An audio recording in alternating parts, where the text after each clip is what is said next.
Yeah, so when I say I don't like eating dog food, that don't's going to go away really quickly. It's a masterpiece.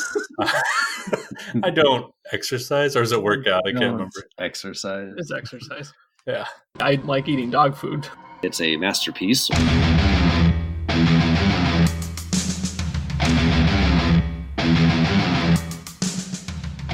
Welcome to Predator Minute, the podcast that breaks down the 1987 action sci-fi horror suspense classic Predator 1 minute at a time. I'm John Zabriskie.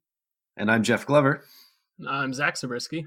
Yeah, returning champion, brother of the podcast, Zach Zabriskie. My own brother. My own brother. I have Welcome a brother. back, Zach. I've got a brother! Hey, thanks. Zach! Thank you. That's going to happen a lot, everybody. I hope you're ready. So how are you doing, Zach? I'm doing good. When you first started the podcast, like very first started, you asked me if there was a minute that I wanted to do, and I just kind of reflexively said, oh yeah, I want to do the stick around minute. Stick around. And this was before I had even rewatched Predator. Like when I told you what minute I wanted, I hadn't seen the movie in probably like 10 years. And I'm still glad that I chose it, having like rewatched it now and, like kind of made some notes on the minute. I'm glad I picked this one. But yeah, this was the first one I wanted to do before I gave like any more thought to I guess what else happened in the movie, or like before I even remembered most of the scenes from the movie because it had been so long since I'd seen it. But this was my go-to answer. Awesome. I like how that's the reflexive answer. Yeah, this is a good one. You got two kind of iconic lines. We'll get to the second one later. But yeah, and then surrounding those one-liners, we got all sorts of action. We got a bunch more deaths. Lots more shoot 'em up, some more explosions. This is a good one. I don't think we have any stunts in this one though. I'm kind of I'm okay with because last I guess minute not really like flying off of things stunts. You're right. Yeah. Yeah. Last minute I think I hit my stunt quota for we a couple minutes. We have one sort of like flying body towards the end a little bit, but not quite like the previous minutes. Yeah. Which I was hoping for more of those because I love that springboard kind of like it's kind of this very like gymnastics like kind of like a front half sort of it's a good move. I like the move. It's like because when you watch it, it's extremely deliberate. It does not look at all like a rag doll like you would kind of expect from getting blown up by an explosion. It's like a very controlled death. But yeah, these are real people being launched through the air, kind of on fire most of the time. Yeah, crotches on fire, flying through the air in slow motion. Ooh-wee. Yeah. All right, so we're here to talk about minute 28 of Predator. Minute 28, the Marshall Falk of minutes, opens with Billy laying down some fire in a large palapa, and it ends with Dutch yelling, what else? Mac! Mac! We get to the actual Mac drop in this minute. Mac! Is this the one that you use as your drop? It sounds just like it. It's not. The one I use in the drop has a little bit of like dramatic music. This is his Mac at the very end of this one. Is right after the music drops for like the commercial break. Mac! Well, all I can say is Arnold's Macs are pretty consistent. Max! I was convinced that was the one. I got excited. It might be the one going forward. Yeah, it's a good Mac. I laughed pretty hard when I watched the minute all the way through, and then that's where it ended. I'm like, of course. I know, I did too. Because he goes Mac, and then it cuts. Yeah, go to commercial. Yeah, I think that's exactly right to go to commercial. But yeah, we're just gonna take things in order here. So, Jeff, you want to lay down what happens here in the first 11 or so seconds? Yeah, well, we left off in this giant palapa. And Billy was standing on the high ground at the top of the second story of the palapa. Mm-hmm. He's firing just indiscriminately down at bad guys down there. Yep. And then we get a cut, and all of a sudden Dylan is in the... Dutch. Dylan! Dutch is all of a sudden in the palapa. Also just okay, I'm laughing, but I'm firing sorry. away. If you watch like second 1 to 2 of this minute, you'll see in the very lower right, like 3 gorillas in a row do like this little hurdle over. They're jumping over like what looks like almost like a pommel or whatever. Like okay, so I noted that too because at first I was. Okay, so I was laughing at that initially as well because I'm like, what a silly little like kind of prance thing they're doing over that little thing. The first guy vaults it like he puts his hand on it. The second guy does a clear jump over it. The third guy kind of jumps around it in a funny way. Yes, and I thought that was pretty funny. Like, and I was like, oh, that's goofy. But then if you go just a few seconds forward, you see Blaine come out. He kicks that little thing down that they just walked behind, or that they just jumped over. Okay, he kicks that down. That's the thing they were jumping over. And then the camera immediately goes to him kicking it down from another angle. And it does something that I like, which is it doesn't show him kicking it again. Like a lot of movies when they do cuts, it's like you see him kick it and then it's like, oh, just so you didn't forget what happened, here's him kicking it from a different angle. No, it picks up like the exact boom, like right when it's like same movement, like no time revisited, no time lost or anything. Like it's immediate, like his foot's in the air and then it like kicking the thing over, it switches camera angles and it's in the exact same spot, and then he comes out and mows those 3 guys down. So I actually great. At first I was laughing about that, those guys doing that funny move over that, but the continuity, like I love the continuity of that because that's exactly where Blaine's going. That's such like a little, I mean, it's there in the background and it's almost like an afterthought if you're not watching this minute by minute.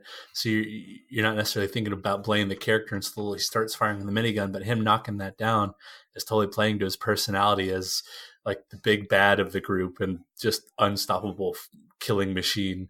Like he's not going to let some puny piece of wood stand in his way. I think I identify with the third guy jumping over it. I do too. Zach can attest to this. Zach can clear it easy. I'm at that age where I'm getting flashbacks to when I was a kid and like you'd be following your friends through the woods or something and your 2 friends in front of you would do something cool and athletic, like ride their bike over a log or something. And then it would be your turn and you'd have to like get off your bike and lift it over. I'm the second guy because I love jumping over stuff. Yeah. I still like jump over shopping carts and stuff. Like I'm a big fan of that. One time I jumped over a shopping cart and some guy saw me from like a ways off and then like pushed another cart in my way and he says, "Impress me." So there you go. That's how I identify with the second guy. Wow. Yeah, you're the second guy.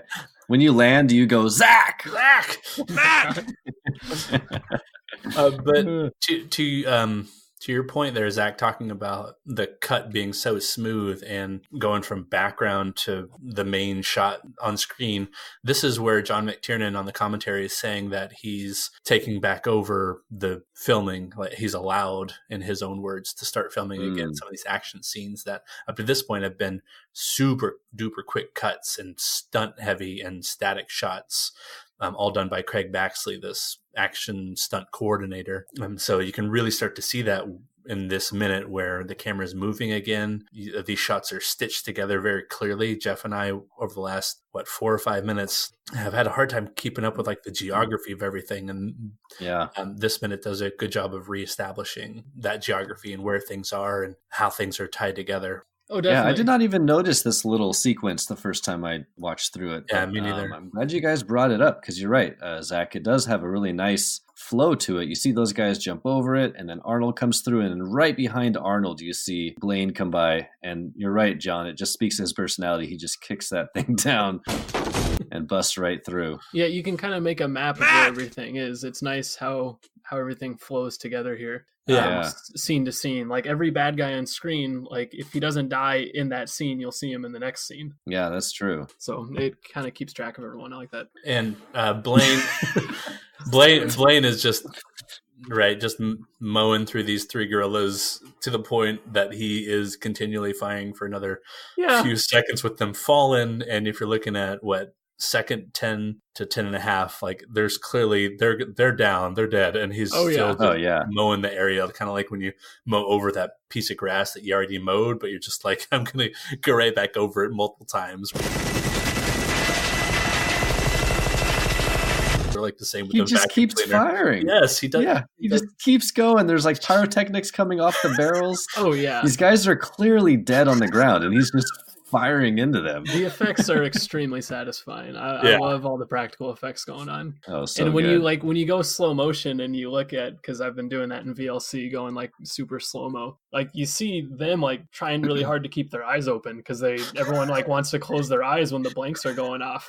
Like it's you see them kind of blinking and squinting a lot. I think they're trying to keep their eyes open. I think is the thing. They have like sparks flying off those barrels. Surprisingly, like not flames. I think that maybe some restraint being practiced for what it's worth for a minigun being fired. Right.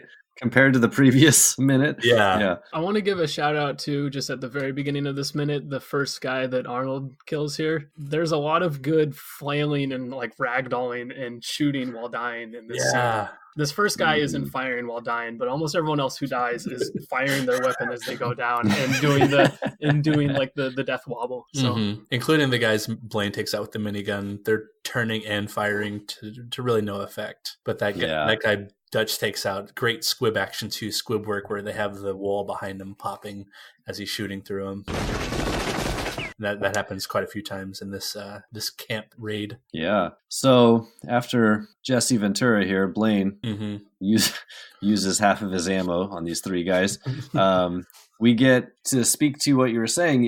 It makes sense that we see McTiernan now, or that McTiernan was kind of taking over, because we get some more interesting shots in this minute, and we see that right here in the next sequence. Money shot right here. We get an overhead shot of Dutch coming into a room, hides behind a pillar. The camera turns, follows him as he runs to the other side of the room. So that's pretty cool. We were sitting through a lot of static shots up until now, so we get some more interesting camera work here. Yeah, this is a great top-down video game-esque view. I'm thinking like along the lines of Contra 3. If you ever played that, Jeff, Zach and Aaron and I grew up playing games like that with different looks as you're taking on the bad guys, whether it's over the shoulder, first person, right, over the top is that kind of that classic view that you would have seen in the late 80s, like Ikari Warriors or something like that. But nothing as awesome as this, where he takes out this custom made 20-pound machete just blindly, right? The guy is creeping up on him, guy's not shooting him or anything like that, and then he just hucks it and gives this great and it makes now, Zach, you asked to be part of this minute. I think for this iconic line, this very moment, I think you should take us through this moment and kind of give us your play-by-play. What are you seeing here? I would love to. So, a couple of things I want to note. One is that he pins the guy to this little wooden pillar, which is just a bullseye of a machete throw. Like, it's perfect. It is perfect. Nothing short of. Another thing is, if you freeze frame on this guy, his face is hilarious. He's got this crazy scowl going on. It is. Also noted that he looks like Dave Barry. So if you can pause on this scene and then Google Dave Barry, he looks just like a tanner Dave Barry. Popular comic author Dave Barry. and a lot of people when they die in this scene or in this movie, they're kind of doing the ragdoll and they're flailing and they're shooting. This guy goes like rigor mortis immediately. If you notice, his hands go stiff and his gun kind of falls from his hand. But he is firing it. Yes. He's firing it as it falls, but as soon as the weight of the gun goes off, his hand kind of back up to where it was. So that's just kind of a bit of a contrast for everyone else, like kind of flailing and falling down. Another thing I like just about this throw is, I know it's like one of those, like whip pans or something where it's, two shots to make it look like one, but they do a good job of it. Like it's a very good, very smooth transition. I think they use like the minimum number of frames to make the cut, because when you watch it in real time, it looks like it just plays out normally. Like it doesn't look cut to me. So I'm a big fan of this. I mean, then obviously the line that he delivers is hilarious. Give us the line, Zach. What's the line? I'm not going to try. Just watch the movie. Y'all know what it is. You don't even need to watch the movie. You probably have it playing in your mind right now. Stick around. But I was looking up a couple YouTube videos, a couple of videos of note. There's an interview where Arnold is like talking about famous lines of his in different movies, and he says that like you never know what lines are going to catch on or what lines are going to get famous. And his main example is he's talking about Terminator 2 with I'll Be Back. He was saying that like people were coming up to him after that movie and saying like, do the line. And he like didn't know which line they were talking about. I'll be back. Because he's like, because he doesn't know which ones are going to get popular. But like, I guess everyone else knows like what gets popular. But yeah, they're like, do it. And he's like, what? Your clothes, give them to me. Exactly. So in the same interview, he brought up this line, and he said that, he said, oh, like in Predator, for example, he said he made up that line on the spot. Which, John, it sounds like you had like had some conflicting information on that. This just comes from John McTiernan in his commentary. I am disappointed in his commentary. It seems like he's disinterested in his own movie. He doesn't really pay attention to much of the details on the commentary. And some of these stories, he just trails off and he doesn't finish, kind of like, an elderly person might. And just like, oh, I remember this one time. And he's talking about the stick around line. Stick around. He's saying that it came from this special knife seller who's trying to sell their wares to the studio during the filming of Predator. John McTiernan goes on to say he asked for a special made machete, but and that Arnold gave John, the director, the machete at the end of the filming, but there's no finish to the story about where their line stick around came from. So he never really answers that himself. So I am much more willing to give Arnold credit for making this up on the spot. That's what IMDb says anyway, that he improvised the line. So I'm just going to go with that. Let's give Arnold credit with what I did words. is I just looked up Arnold Stick Around on YouTube, and that brought up the interview that I'm talking about. Stick around. And yeah, I don't know, his quote on there is he said, I made up that line right then and there, and everyone starts laughing and stuff. And so he sounded pretty convincing when he said it, and he's a sharp guy. So I'm inclined to believe him. I have no reason not to. So yeah. And he was talking about it in the context of like funny lines. So it didn't sound like something that he would make up there. Oh, one other thing is the knife makes a funny, like kind of sound effect. It sounds fine when you're just listening to it in real time. But once you start listening for this little kind of like when it sticks into the wood, does this little boing, like a diving board kind of noise. Yeah. Stick around. Yeah. And you wouldn't notice it unless somebody points it out, but it's a good one. Yeah. It's kind of like an arrow, like sticking into a target. Yeah. Like in a cartoon. Yeah. Stick around.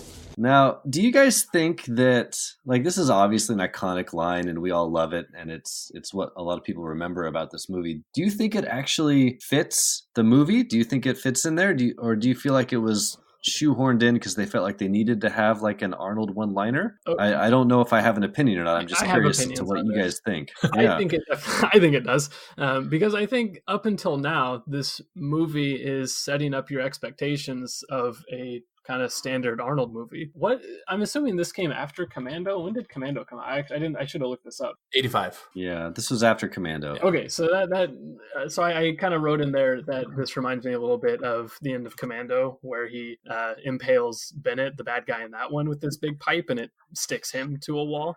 Let off some steam, Bennett. Let off some steam, Bennett. Yeah, so I wrote that it kind of reminds me of that. But okay, the reason I think this fits is because up until now, it's showing you like a pretty standard Arnold fare. Like for the last several minutes, right? It's been very Commando-esque with like gratuitous explosions, people, just firing like grenades and machine guns into like little buildings that are just blowing up. Like I think that the movie is A, delivering on what people want to go see in an Arnold movie, and B, setting up your expectations to betray them later.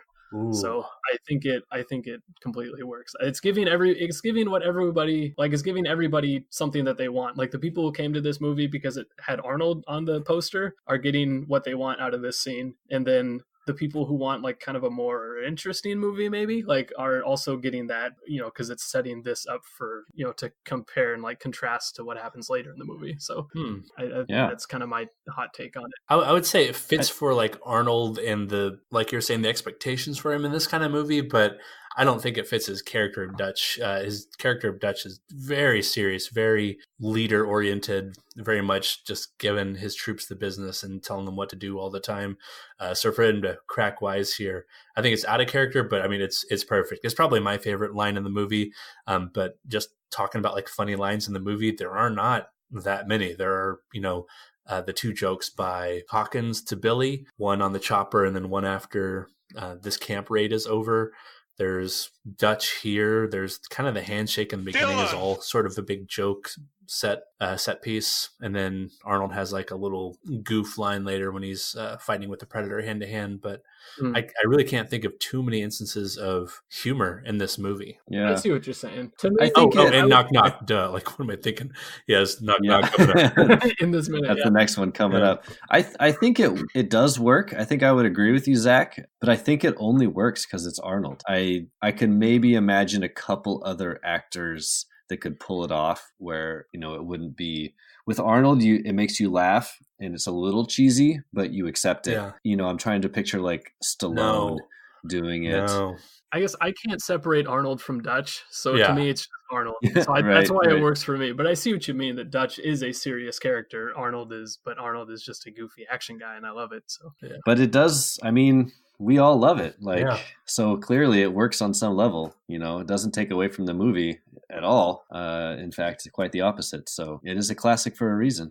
Yeah. Plus, the best jokes have good build-up. Like, if it were one-liner if there was too many one-liners, you probably wouldn't remember any of them. Yeah. But the fact that you have a mostly serious movie with one really solid line in the cheesiest part of the movie, where they're just mowing down this whole camp of people flipping on fire, like I stand by it. I will plant my flag on this hill. I stand by this. It's true, because when you're watching this, you're like, holy shit, like this guy got blown up and this guy just got destroyed and this guy just got mowed down. Like up until this knife stick and the wisecrack line, we've watched like what, 40 people die? Yeah, I think our counts up to 88 by the time this minute's up. Yeah. Wow. And they're just tearing through these guys like tissue. So it's like by this point, it's just like, why not crack a few one-liners as I do? Yeah. So you're already kind of chuckling, going like, holy shit, like they're just destroying everything in their path. And then, so you're already kind of in that zone. And then he cracks that joke and it's like, haha, you know, like it does sort of, it may not fit the mood of the film perhaps, but I think it fits the mood of the audience watching. Yeah. Stick around. Yeah, I think this is like the Arnold short film within Predator. Yeah. That's the way I see this whole scene. All right. Do you think our listeners have we given the stick around line its due? Stick around. Stick around.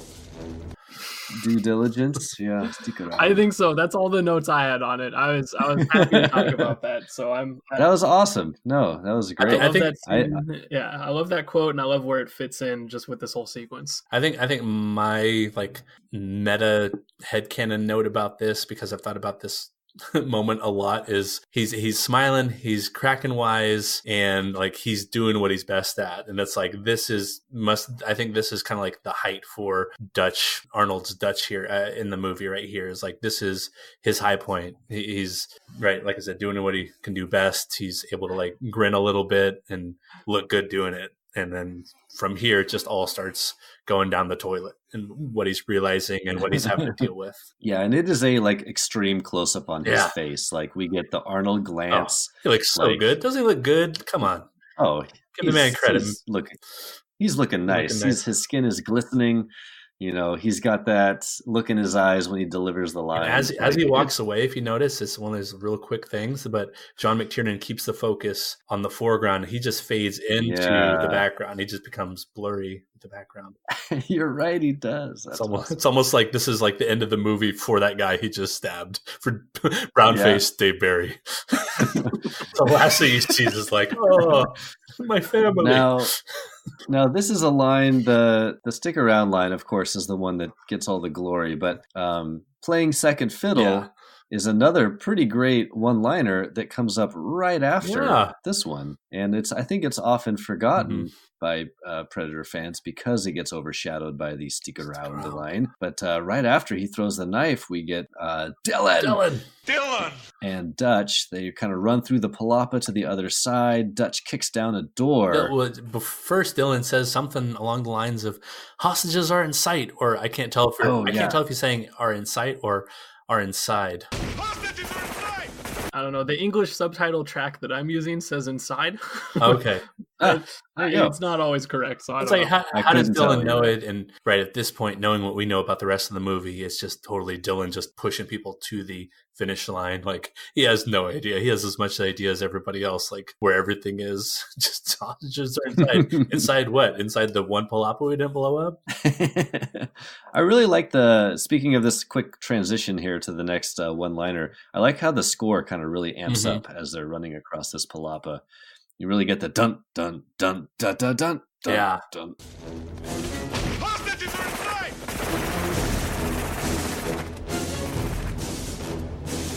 So, John, pretty I great. did think of one thing. You were talking about how you don't think it fits Dutch's character, where he's like smiling and cheesing at the camera Yeah. after he sticks the guy with the machete. Right. I did watch a couple minutes ahead, Mhm. and spoilers. I don't know if you've watched that far ahead yet, but It's been a while.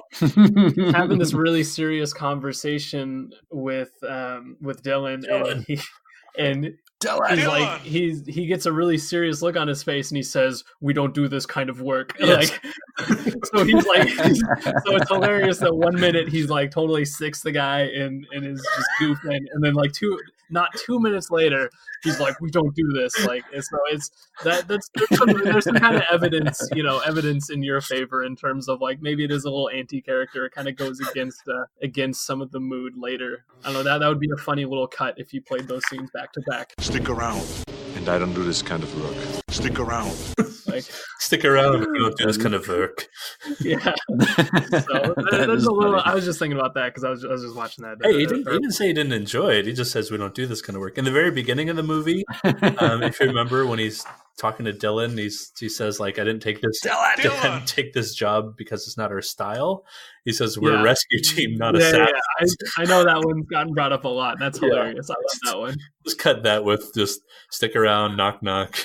We're a rescue team, not assassins. Knock, knock.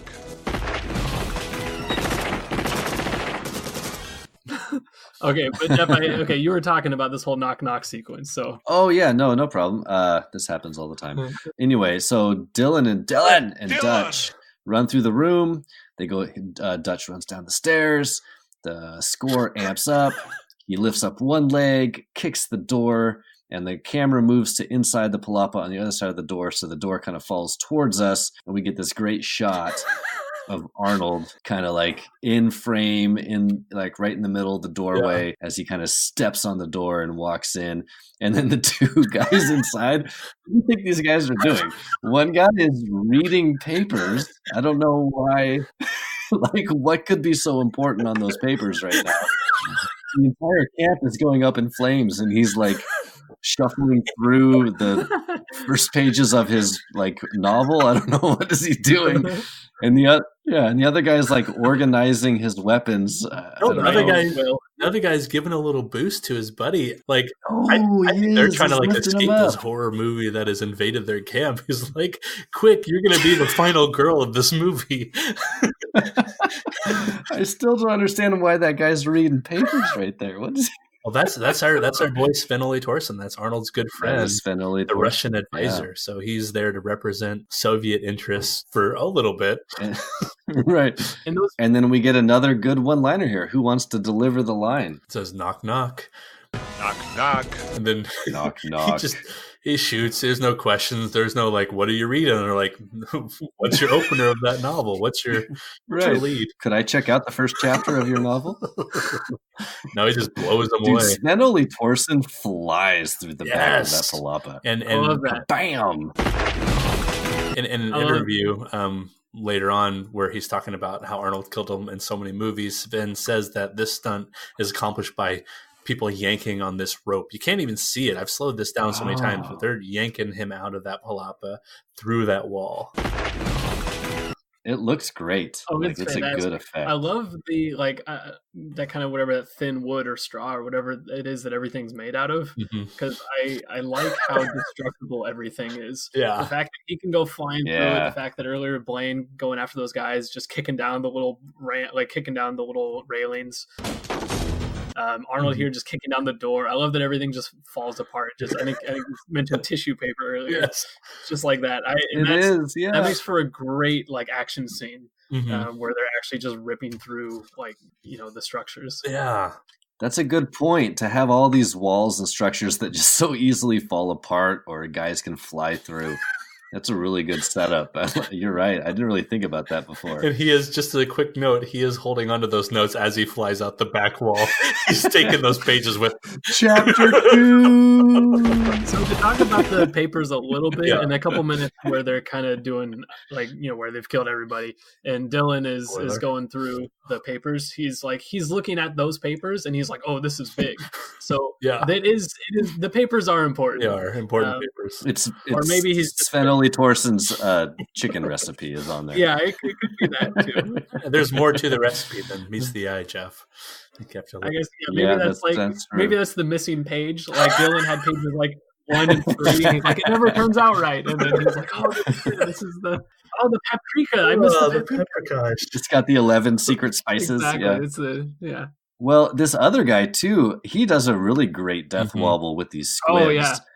This guy. He sometimes these guys will do the death wobble and it doesn't quite match up with the explosions on their body. I feel like this it's one he great. does. Like he goes left, right, or whatever, right as the squibs are going off. It looks And really he goes down good. a hero. He's firing his gun as he falls. Yeah. Oh yeah, of course he is. Yeah. Boom, boom, boom. Fantastic. Do you think maybe he's the one who lived through this? The squib guy? Oh man. Maybe he is wearing a bulletproof vest. We just don't know it. He's faking his own death. I'm not dead. He's the mole. Oh man. Okay, maybe not. You guys. He looks really dead, John. Okay. Man, that guy does have the flail down. From all the people taking fire in this action sequence, yeah, so many of them are just so good at this death wobble. Just no, as the squibs go off. Yeah, I love it. All right, do we have anything else for the knock knock sequence? Yeah, the last thing I had was whatever he hits Sven with, like, because it looks like he hits him with like the underbarrel attachment. Yeah, but it sounds like a machine gun. Oh yeah. Like, is that supposed to be a grenade that he's shooting at him? Like, is that why it knocks him back so far? And like, You're right. It's like a never big single explodes. shot, Yeah. isn't it? And like, yeah.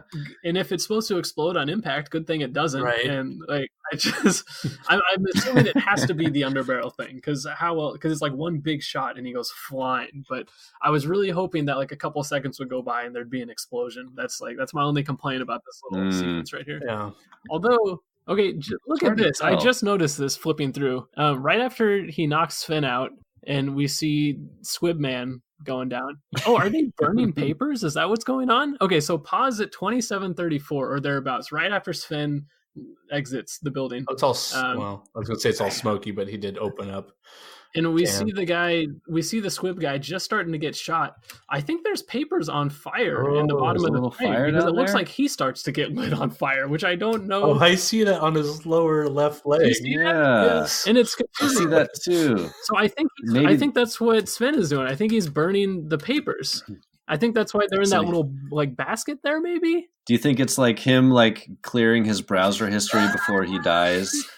Like doesn't want anyone to read the romantic novel that he just Romantic wrote. novel. That's putting it lightly. Yeah. So I think that they were burning those papers. Either that or the fire was because of whatever Arnold just shot. I think Yeah. they're burning the papers. You might be onto something Yeah. there. And it kind of looks like the guy starts to light on fire right as he leaves the frame. It's hard to tell, but then he's not on fire in the next one. That's the only like probably 0.4 of a second that I actually see fire, and I just noticed it because I've gone through it so many times. Oh wow, that's it. So I'm gonna say they're burning the papers. Yeah, There you go. Wow, there you go. I'm the first person to ever notice that. it might be. But Spin still doesn't explode, which would have been that would have been a nice would've little been great. detail, but maybe a little bit too much for this kind of action movie. I don't know. It's not going to be that graphic, right? Yeah, I mean they're a rescue team. Not assassins. We a rescue team, not assassins. Don't do your dirty work. And I don't do this kind of work. Okay, so Dutch looks out the newly formed hole in the back of this hut. He sees these guys. Oh, I absolutely love these guys making a beeline for it. I will say the backs remind me of Mars guy and the Red Baron making the fourth appearance. That's just my guess. Red Baron, get your ass to Mars. But they're just hauling ass like as fast as they can away, and to me, it's a very realistic portrayal for how enemy forces would react to such an unstoppable force coming upon them. They're kind of doing that silly walk down steps. If you've ever tried to go real fast, you have to high knee it up. Right? Yeah. But yeah, Dutch whistles. Panchito knows exactly what that means. He says, "I got him!" in his good Panchito deep voice, which we hear a little bit late or a lot later in this movie. And then Dutch gives the order to Hawkins, saying, Hawkins, hold in position and situation. Get Khan up on the hook. It's supposed to be con ops. That's basically like radioing your manager when you're working retail or something like that. Like, okay, someone's asking for a deal, boss, and they sound really convincing. Like, do we give them that 15% off? So he's basically just telling Hawkins to push the manager button on the radio. Hawkins responds, "You got it, Major. You got it, Major."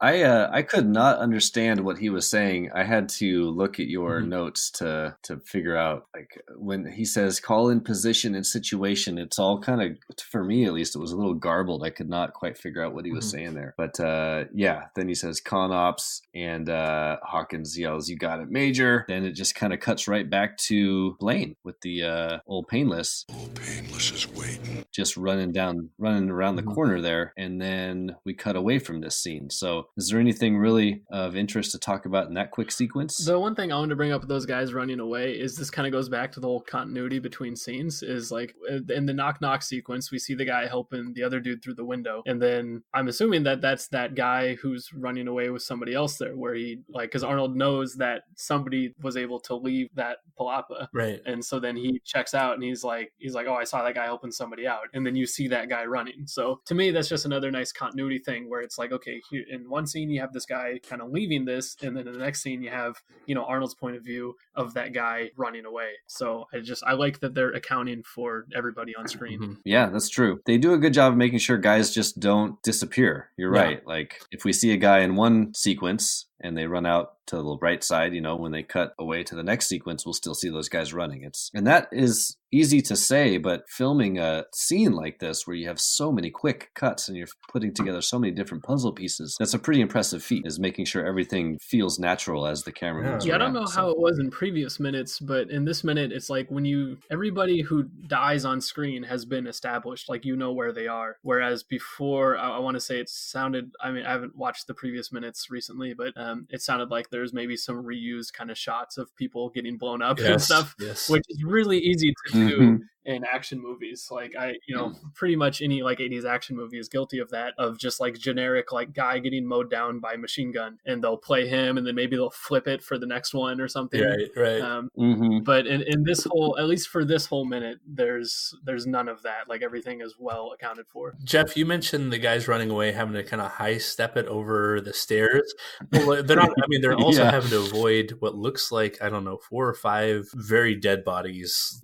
Probably their buddies. They're having to run around you and skirt around. Oh yeah, it's scattered around down there. You're right. Breakfast earlier that day with that guy. That guy might owe Mars guy $5 or something like that. We don't know maybe trying to keep it a little bit. We're having food and fellowship. Right? Food and fellowship blown up by Henry Kinsey. Stunt driver extraordinaire. Yeah. That brings us to kind of the final scene of this minute, which is a pretty important scene for the next act of the film. Act. So I have some questions about this. So after we cut away, we cut back to Dutch. To Dutch, who's back inside the palapa, and but the perspective is from someone standing behind him, holding a gun. This is first person perspective style, almost like a slasher. And this person is slowly moving up on Dutch, and we get a quick cut of his eye. He senses someone behind him. He kind of looks back. And here's my question: in every other scene, if he senses a bad guy, he turns around and just fires at will, or throws a knife. Stick around. Right? And in this case, conveniently, he steps back and uses the butt of his rifle to knock this gorilla out. Yes. Which it turns out is a woman. So, yeah, that's the big reveal at the end of this minute. And we'll later find out more about this woman, and she'll eventually become kind of a hostage character. But yeah, I mean, obviously, what do you guys think about this? Obviously, it's done for the story. Like, we can't have this character die. Right. But do you think that's realistic in this sequence? So there is one difference with this sequence. If I'm like kind of, I don't know, making excuses for the movie or kind of making plot points for what excuse away. Yeah. So this is the closest anyone's gotten to Dutch so far while sneaking up on him. Yeah. And he also already threw his machete away. Yeah. So he doesn't have the machete to chop anyone at close range. I mean, you see, he just has to turn around, and basically it's like his, about elbow length out. Like, it's, because he hits her with the butt of the gun. So she's only like a couple feet away from him. So that's kind of my real world explanation for it. But then obviously they can't kill her because she's part of the movie. So right. Yeah. I bring up the question for discussion's sake, but I think I agree with you, Zach. Like, it's believable. Zach, it's believable because you're right. She does get very close to him, and so his first instinct with his combat experience might be to just do a quick, what we call that, melee attack. Yeah, press the F button. Yeah, press the F button. Respects. Yeah. Right. The base. I like her stunt work. She takes a good fall. Whoever is playing her stunt double. Smacks her in the face. Who knows? It's probably a dude, right? Who are we kidding? She's like the only female around for miles. It's Sven Ole Thorsen with a hat on. Oh, he gives his audible grunt.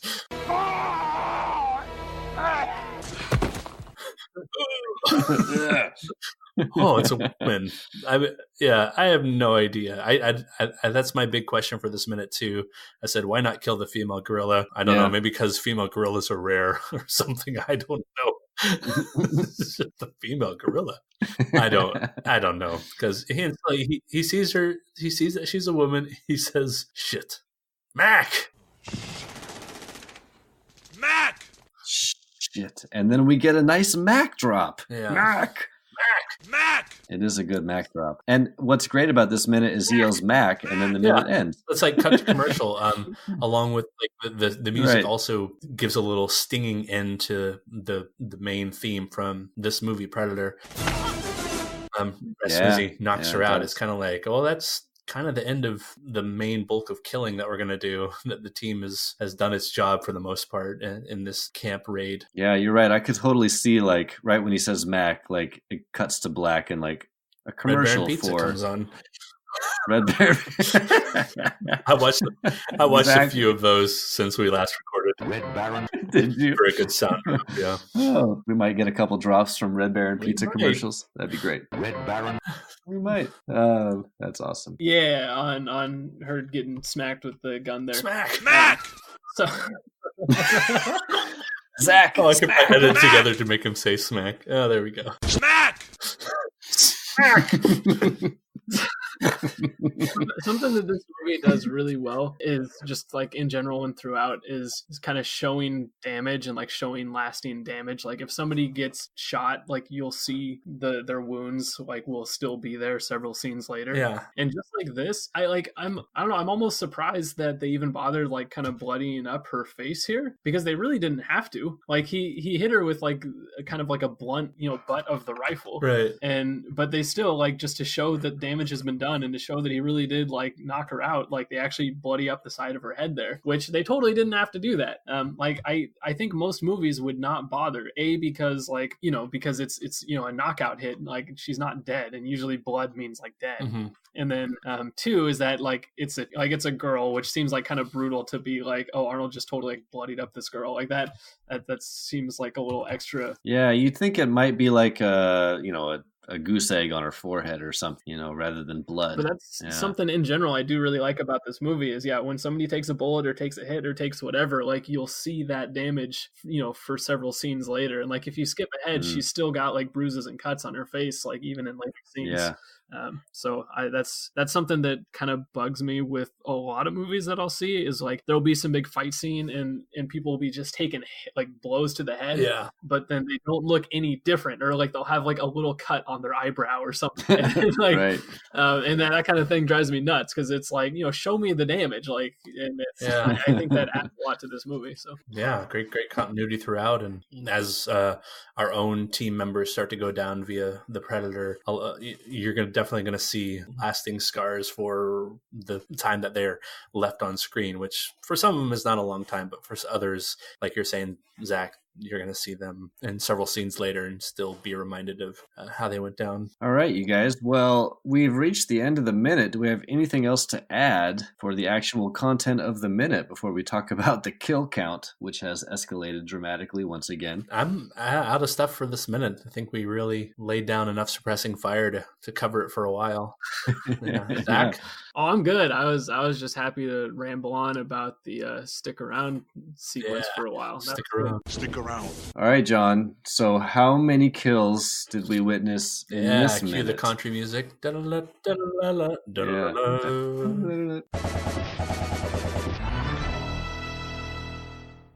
So far in this movie, we have 88 by the end of this minute. 74 before this minute, 14 during this minute, and so far the total is 7 good guys dead on screen or off screen, just the one on screen and 6 others off screen, and then 81 bad guys. 81 bad guys. Here's how they go down. This minute: 1 by Dutch M16, 3 by Blaine minigun, 1 guy already dead on the ground before the machete throw, 1 by Dutch M16, again before the machete throw, 1 by Dutch machete stick around, 1 by Dutch knock knock M203 grenade, knock. question mark, 1 by Dutch M16, and then 5 already dead as Mars Guy and Red Baron run away. Yes. Yep. Awesome. And Mars Guy and Red Baron, do they get counted in this minute, or is that because I'm not counting them until we see them actually die on screen. That's when Cheeto fires the grenades up. I was gonna say that's exactly, and that was something I was gonna bring up. If you counted them this minute, I wanted to make sure to set the record straight on them that they live on. So. Yeah, well, I mean, I think we end the movie dangerously close to triple digits, but I don't think we quite reached there unless, well, we'll see. We'll have to do some creative accounting here, like the Mafia, to really fudge some numbers, but I think we can make it work. So if you did like a timeline, like a kills over time, how much of it, what percentage of it is in this last like 5 minutes? The vast majority. Like you think like 95%? Yeah. Yes, 95. Because I think it's just a couple blips from here on out. So because the 7 good guys who are seen on screen or implied killed are the 2 pilots, the 1 hostage that Sven-Ole Thorsen kills, and I think the 3 or 4 Green Berets. From what I could see, the ones strung up are supposed to be representing 4 Green Berets strung up by the Predator much earlier.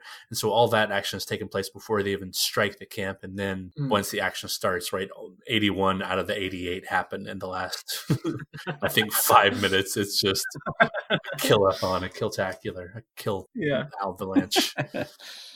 It was a bloodbath. Yeah. Just bodies.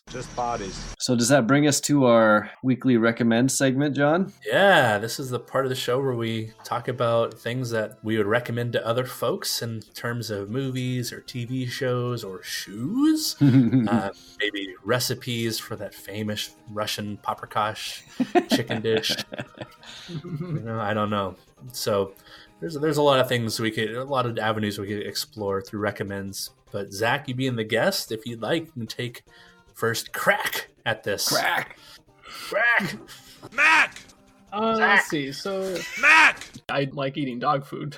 I don't consume a lot of media outside of like YouTube and Twitch. I don't watch like a lot of shows or movies, so I don't have any like conventional recommends. But there's something that's just like a little YouTube comedy series that I've been rewatching recently that I enjoy. It's called The Catering Show, and it's spelled K, like Katering. And it's just YouTube it. The episodes are short. They're all like under 10 minutes. There's not that many of them, and they're really dense with jokes, and they're really funny. I'd recommend like just if you want some laughs, like just watch one, and if you like it, then just keep going. Nice. So that's like my little comedy recommend. It's just a little YouTube thing, and it's a good time. Outside of that, I don't really have a lot of recommends because again, I don't really watch the movies or the shows or whatever. That's okay. So That's all right. That's We like usually just do one. Yeah. Yeah, we usually just do one, and like, well, I mean, unless Jeff thinks of like 3 things to recommend, which I don't know how you do that. Sometimes that happens. Out of 2 little kids, but whatever works, man. So catering show, check it out. Those, yeah, it's funny. It's good. Very it's funny. good. Like it's good banter. John, I know you watched it. I think you liked it. I loved it. Yeah, Sarah, my wife, My wife. also My wife. wife. My wife.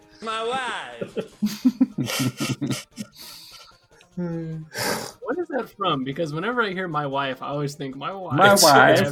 It's Borat. Okay, I have no idea why I would like associate that then, but that's what I think every time. So All right, I have a kind of a unique recommend this week. Awesome. Yeah, so this is kind of a recommend that crosses over to another podcast that I really like. And this is a podcast actually that, John, you turned me on to several years ago when I asked you what are some good movie podcasts when I was first getting into podcasts. And I think I know what you're going to say. Yeah, you recommended to me a little podcast called F This Movie. Yes. And it's become, over the years, one of my favorite movie podcasts. It's a podcast and a website run by a guy named Patrick Bromley.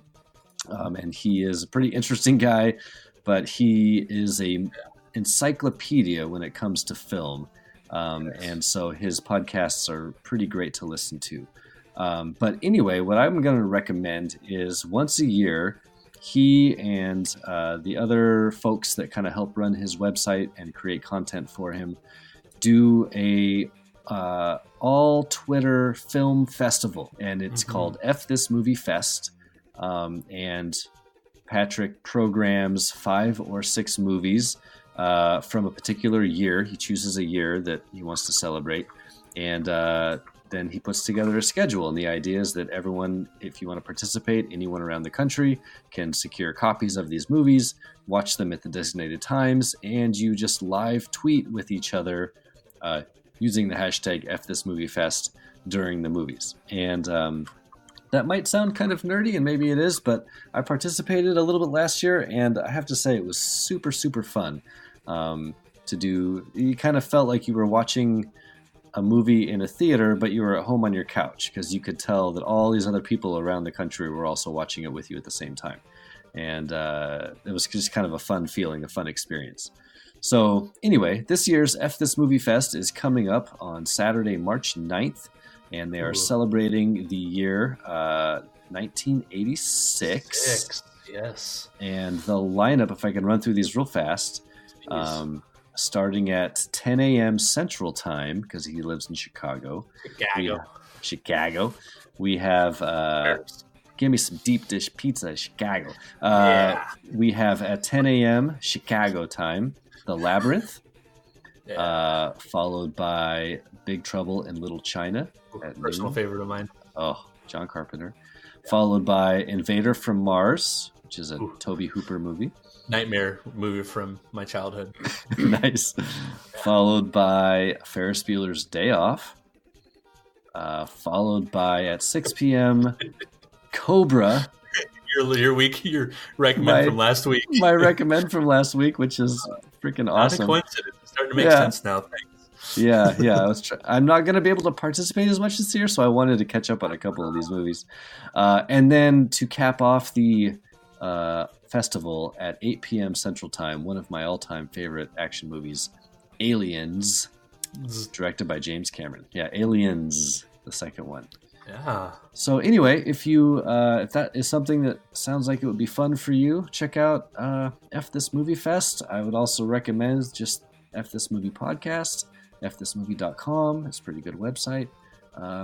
They've been a pretty big outlet, or what am I trying to say? They've been a strong influence in my movie watching over the last several years. So there you go. Awesome. Awesome. Did you listen to the latest? I don't know if it's the latest episode. I think it was 2 episodes ago, but he had Adam Risky and Doug on. Those are two of my personal favorites. Yeah. And they're talking about Varsity Blues. Yes, they did a Varsity Blues episode, which is totally one of my nostalgic movies from when I was like, in high school and college, like 2000s era. Yeah, for sure. That was great. Era. Yeah, if you want a good starting episode, I can't recommend highly enough just any episode with either Adam Risky or Doug or both. Yeah, they just have such good rapport with each other, and knock out the impressions just in funny ways. Just they're all over the place, but they're so funny.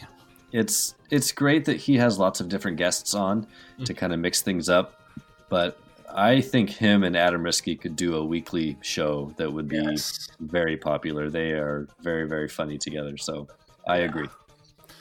Awesome. Thanks for the recommends, guys. Yeah. It's kind of a long recommend, but there you go. Yeah, it's worth it. It's what the people pay us for, Yeah, that's right. Yeah. Well, what do you got for us this week, John, besides comfy sneakers that you're wearing? Yeah, I've been listening to the breakdown minute by minute by Scott Corelli and Nick Jimenez of the Cornetto trilogy movies. That would be Shaun of the Dead, Hot Fuzz, and World's End. Oh, nice. Yeah, right now they're on Hot Fuzz, which is easily in my top 5 favorite movies of all time. I love Hot Fuzz. Oh, it's so good. They're quite a ways in the minutes because they do theirs Monday through Friday. I can't really picture how someone would do that, but good for them. Good on them for doing that. And just really funny banter between the guys. They do a lot of good research and dive into great tangents, where necessary and where called for. Something that we can appreciate on this show. But also I bring them up because in just a few minutes they're going to be a guest on this show. This very Predator Minute show. Yeah, we'll have Scott and Nick on. So highly recommend their podcast. It's called Cornetto Minute. And if you want a list of all the movies broken down minute by minute, you can go to moviesbyminutes.com. And so far, last I checked, they have 121 podcasts dedicated to the movie by minute format. And the latest one added is Bill and Ted Minute. Ooh, nice. To reuse my joke from earlier, if they all got together and they all worked on a different minute, they could do a new movie every day. That's true.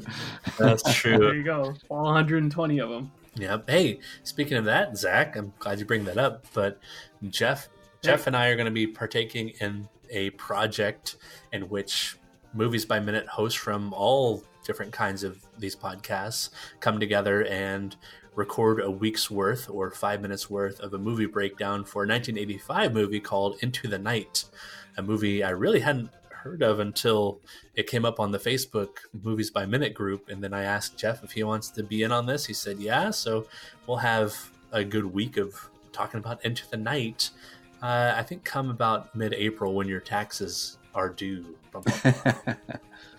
Is the thing I was just joking about, is that like the real thing? Is that just what I was It's kind of the real thing. Like, kinda, yeah. Or like week by week format. So yeah, those are the last two added. And End of the Night has already begun publishing?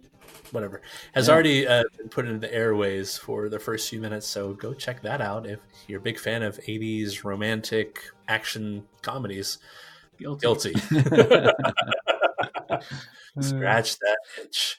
So Zach, where can people find you? Nowhere really to find me. I don't know. I don't have like an online presence, and I don't really have any like goods to put forth. But if you must find me on Twitter, it's Carl_Hungus. No, I'm just kidding. How many Carl? I got nothing. Carl Hungai. You can find Zach in John's shed behind the house. You just have to kick down the door and say knock knock. Knock, knock. Right. That's how I'll know it's you. That's. I won't shoot if you do that. Kick down the door. I know it's you. Well, if you say knock knock. Aren't you on Twitch, Zach? Kind of. I don't ever stream. My Twitch is Apparition, but it's APPAR1TION. So I don't really stream anything, but if you like speedruns, go to my follow list, because like I follow pretty much exclusively speedrunners and or like kind of small, quote unquote, comfy streamers. Like Ninja. So I guess if you must, then no. So if you must, then just go there. I guess if you message me, if you really want to get in touch with me, you can message me on there. I'll respond because I'm on Twitch a lot. So there you go. Cool.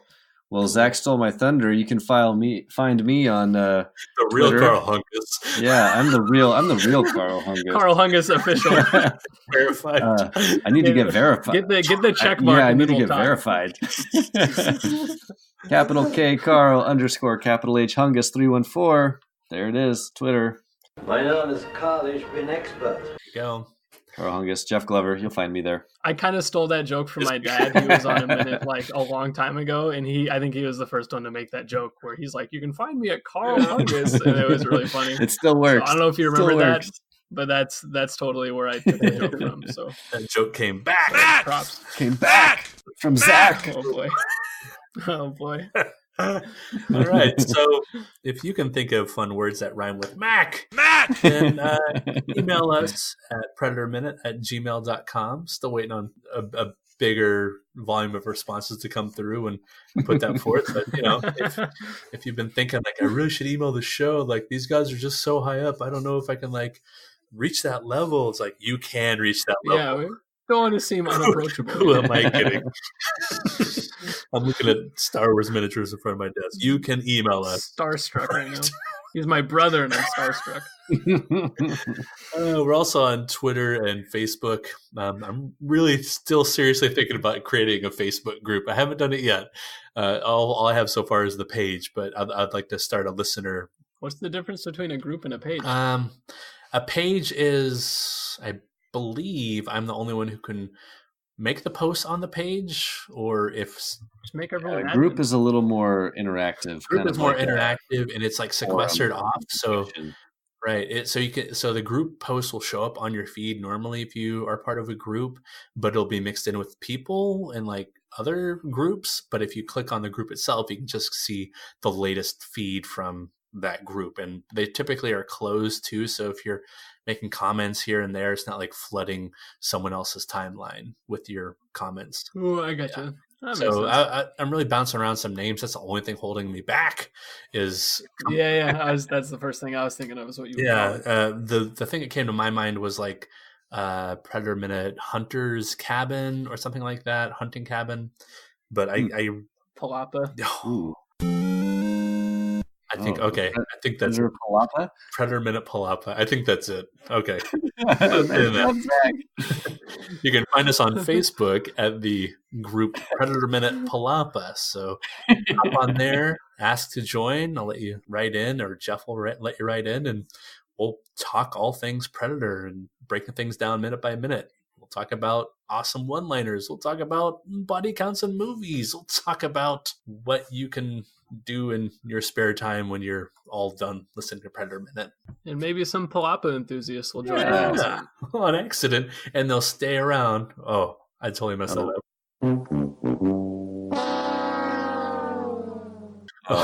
They'll stay in the general area. And they will knock at the... Oh, damn it.